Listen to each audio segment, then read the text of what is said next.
Katie works with all of our staff, including those with intellectual disability, to ensure that we're authentically designing, undertaking and disseminating our research.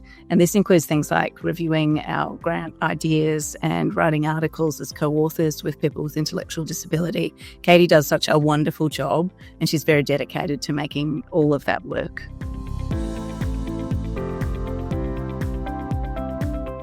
It gives me great pride to see that Katie has been recognised with this award, because so much of her work is behind the scenes and it wouldn't immediately be apparent to people outside the team, but we really wouldn't be achieving the things that we're achieving without her work.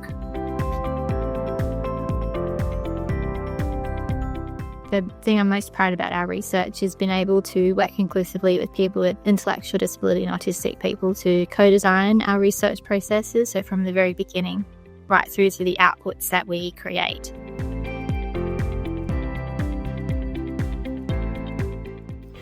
So throughout my research career, I've been inspired by the clinicians who go the extra mile for their patients, working out how they can do things best to get the best outcomes for their patients, particularly when they're experiencing challenges within the system that just make that harder to do.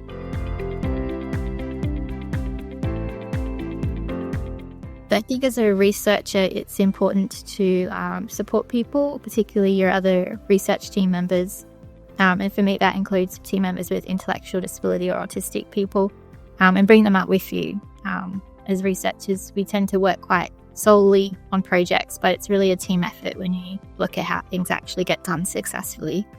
I also think it's very important to listen and really take on board what consumers tell us. I think too often we take from consumers that don't really integrate what they're telling us into our research.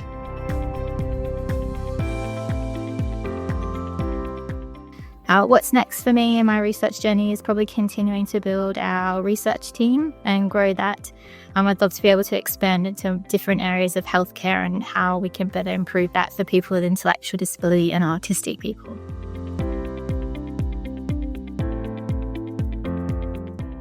I think work out what your values are and how that applies to your research, and then work out how you can start embodying those values, even if it's just one thing at a time. So for me, that was committing to doing research inclusively and then working out how I can do that even in little ways throughout different projects.